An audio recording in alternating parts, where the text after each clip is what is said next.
Hello everyone and welcome back to You Need This Book in Your Life, the weekly book review show where the host is fully aware that he is basically just Alan Partridge with a library card.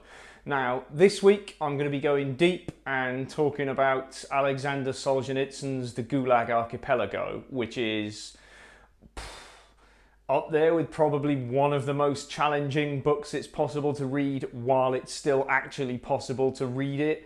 You know, there are more challenging books, I'm sure, along the lines of a Marcel Proust or something like a James Joyce, which almost takes a pride in being unreadable. But the Gulag Archipelago is difficult to read in the context of it actually being an incredibly challenging book just emotionally to get through.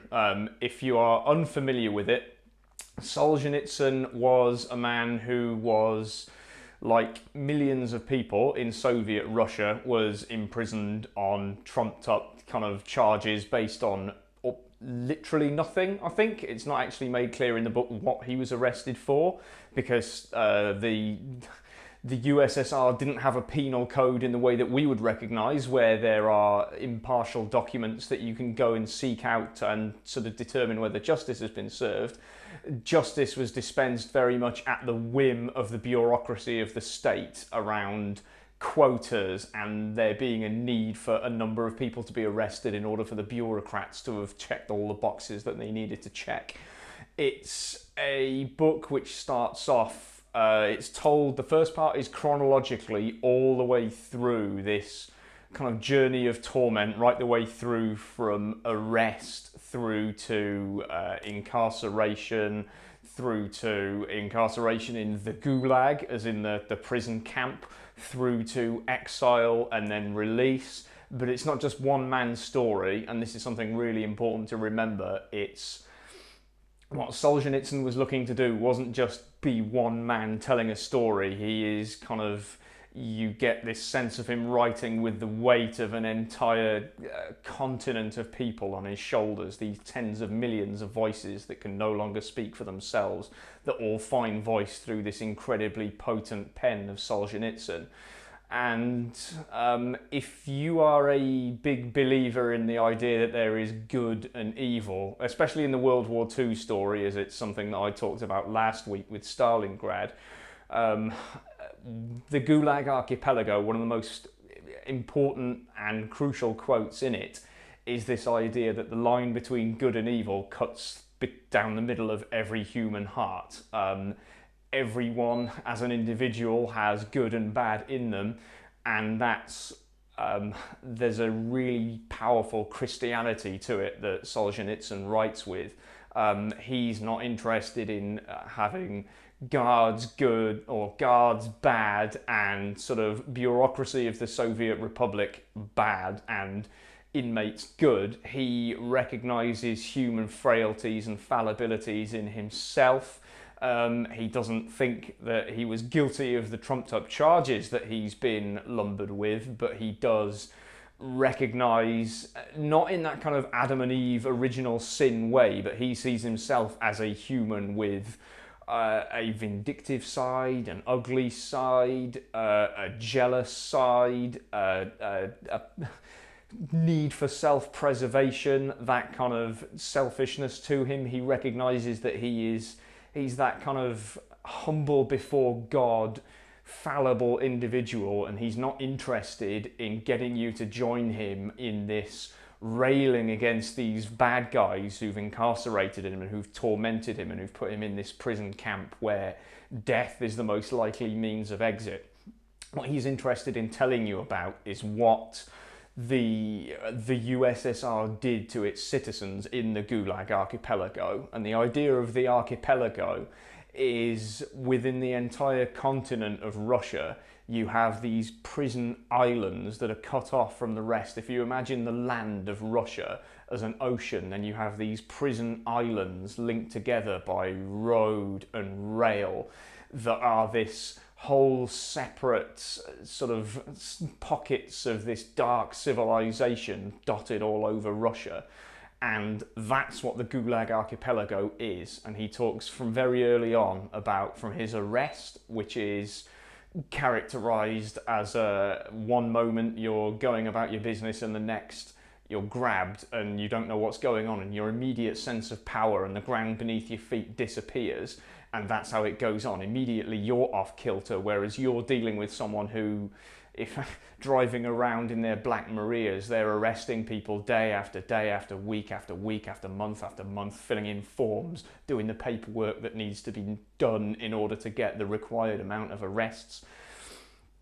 And that's how Solzhenitsyn comes into contact with it. He's arrested and then processed into the archipelago, and from there you see him going into his first cell, where he encounters other people, these kind of not lost souls in the way of they're not sure what their own purpose is in the world. Their anchor into anything they knew has been removed entirely. Now, I'm looking at my notes because I really wanted to make sure I got the best job of this done possibly. And I think one of the things that I wanted to talk about is the awesome power of bearing witness. There is, throughout this whole hideous story, Solzhenitsyn bears witness to everything. There are things that he saw and things that have been reported to him from trustworthy sources, not news necessarily, because it was the USSR. News was controlled entirely by the state, but from other 58s, I think they're called, other people, men and women who did time in the Gulag Archipelago. And he built up, in hiding over many years, great personal cost to him and great personal cost to the individuals who protected the information in the days before USB sticks and the cloud. It was literally a case of guarding the information that he'd written down with his life from KGB agents. And all of this body of evidence comes together as this sort of vast, huge compost heap of trauma and tragedy that this wonderful tree of book comes out of, and it draws on all of that and gives you the story in a way. He allows himself, through such sort of expansive research, to be this omniscient narrator who tells you all about the life in Stalin's gulags, and it's also encompasses history and the history of how the purges work, not just the sort of great 1937 purge, but the purges before that, the original people who didn't have voices, these kind of peasants who didn't have any means of either writing or getting word out there. They didn't have access to the same social capital such as it was the middle classes who were purged in 1937 did. He speaks for all of them, and in the afterword, which is also very good in the audio book, his son talks about the enormous weight on Solzhenitsyn's shoulders just to get this work done. And yeah, it's a personal story, but also it's universal, and there are some stories in there which, while it would be obscene to say they're funny, the dark tragedy of it all, and the casting your eyes to the heavens and thinking, this is absurd, in that most sort of Sisyphean boulder up a hill in hell way that this story even happens. You have stories like a woman goes to the local secret police office and says, "Where is my neighbour? She's disappeared." And it just so happens that the secret police in that office are down on their quota for the month. So after she's been waiting for a couple of hours, they think, I think I see a solution to this problem here, and just arrest her and throw her into the penal system just because she's there, because she's readily available. You have stories like I often thought this was an apocryphal story, but you have a story about a meeting where Stalin isn't even there. There aren't even any functionaries of the state there, but it's a meeting that ends with an invitation to applause for Stalin. And the applause goes on for a minute, and then 2 minutes, and then hands are starting to hurt as it goes on for 3 and 4 and 5 minutes. And Solzhenitsyn's talking you through what's going on in everyone's minds as they sit there applauding for 5 and 6 minutes, and then it becomes apparent to everyone in the room that the applause is not going to stop, because even though Stalin isn't there, No one wants to be seen to be the first one to stop applauding. And in the end, a local businessman who feels that he has some social capital decides that I am going to show some leadership. I am going to be the one to stop clapping. And eventually, after 7 or 8 minutes, he stops clapping. And guess what? He is arrested, sure as you like, the next day. There are stories in there. If you think what represents a sensible sentence these days for a crime in a country that has human rights legislation protecting it, there is a peasant farmer quite early on who refers to his mule as a collective farm whore and then gets a 5-year prison sentence, hard labour for his troubles. There's a Emil Durkheim quote or suggestion, I'm not sure exactly how it's worded, but he said a society will create the criminals it needs, and Soviet Russia created the criminals it needed by the ocean full.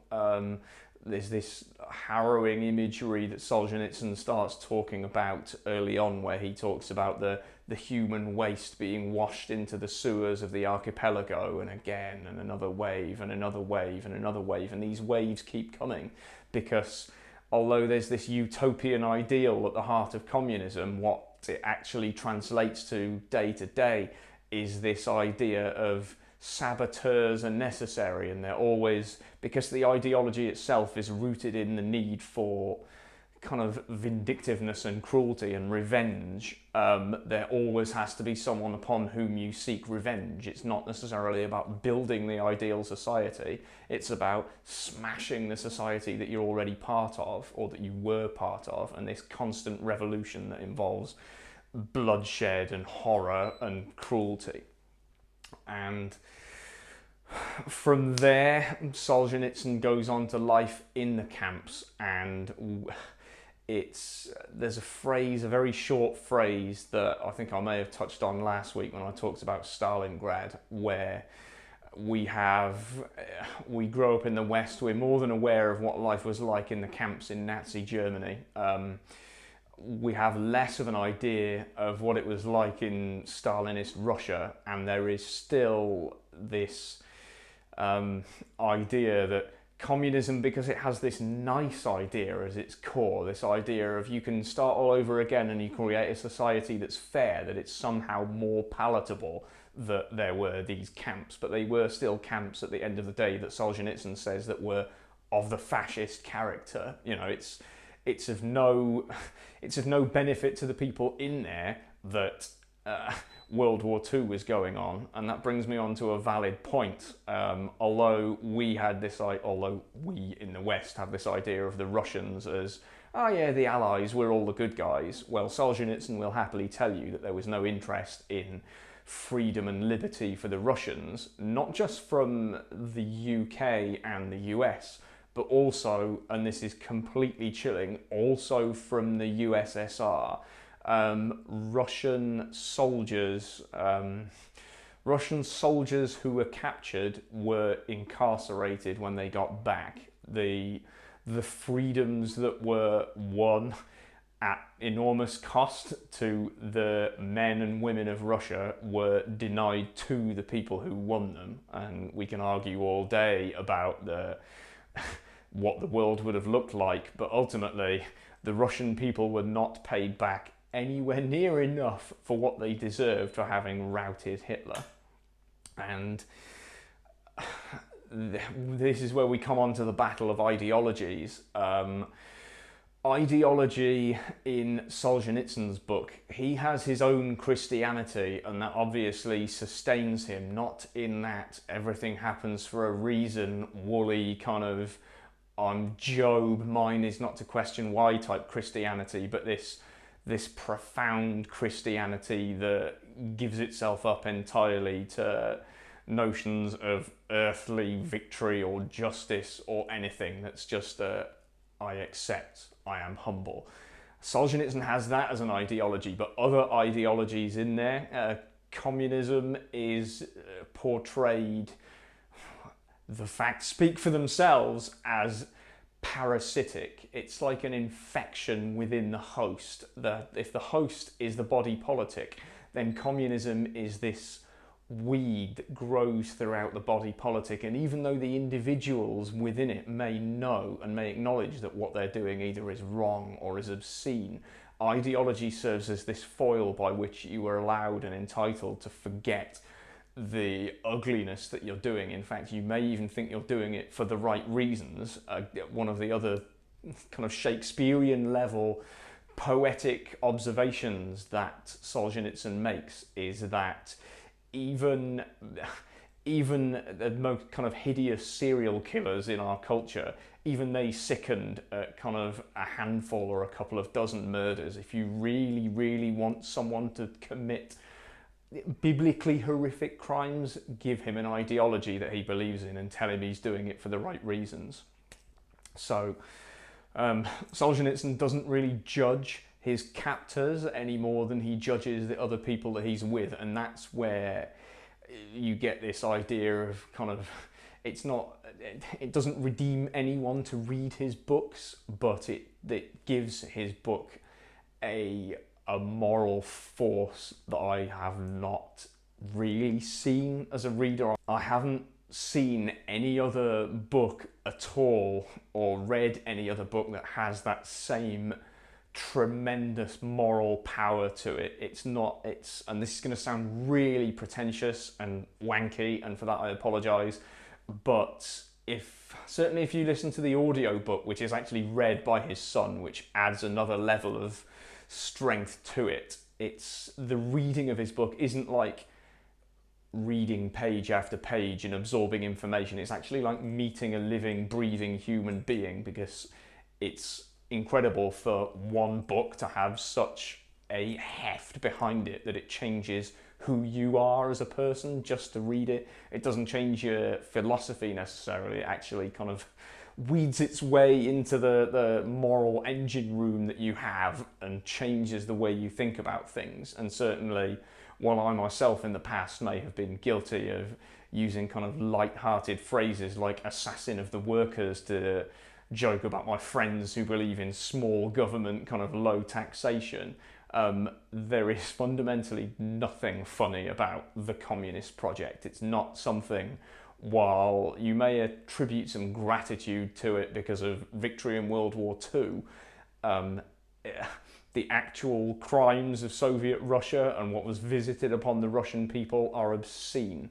And when you stack it up even against Tsarist Russia, which was the project the Bolsheviks overthrew, Solzhenitsyn is very clear that the way the criminals within Tsarist Russia were treated was really very modern and respectful of human rights compared to the repugnance that came afterwards. So if there's anything that you take away from reading the Gulag Archipelago, I'm not going to prejudge. Read it yourself, kind of meet the book that is the Gulag Archipelago. If you feel like after me talking about all this grim stuff, you actually want to engage with it, do it. Ultimately, one of my main takeaways from it was just abandon all this idea that there may have been something admirable about Soviet Russia. Next week, I'm gonna say, do you need this book in your life? Ultimately, it's a decision for you. I would get it if after everything I've talked about, that you listened to this or read the reviews or got a feel for it and thought, I'm not going to go there, it's too emotionally heavy to get through. That's fine. It's up to you. I think the life of any individual would, or the kind of moral complexity of any individual and your moral understanding will be improved by it, but I would no more push it onto you than I would push something like the Bible, because it's got that same level of heft to it where it needs to be taken as more than just something you can sit down and thumb through and take a view on. Yes, I think it's fantastic. It's very rare that you read a book which has the clout to bring down an empire, but this is certainly one.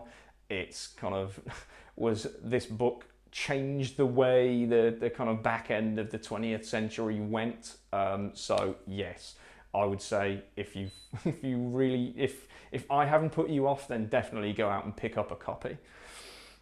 I'm going to be getting much more cheerful next week because I am aware, kind of fledgling show, I've started down some really quite grim paths. So next week I'm going to give myself a bit of a mental break by talking about one of my all-time favourite crime fiction books, a book called Laidlaw by William McIlvanney, which is a towering work of working class poetry masquerading as crime fiction. It's just magnificent. I saw him read from his book once at Crime Fest in Bristol. I really wish William McIlvanney was still alive, because in the same way that some people look at Neil Armstrong, I look at him as this individual, that the world was a more awesome place with him in it. But I'm prattling on too much about what I'm going to be talking about next week. For now, let me just say, if you've enjoyed this, or if you thought it was beneficial for your intellectual education, then please do leave a like, subscribe, share this on your social media, because Colgate Smile, I could always use the exposure. And I will see you all next week at 8 p.m. Thank you very much, everyone. Cheers.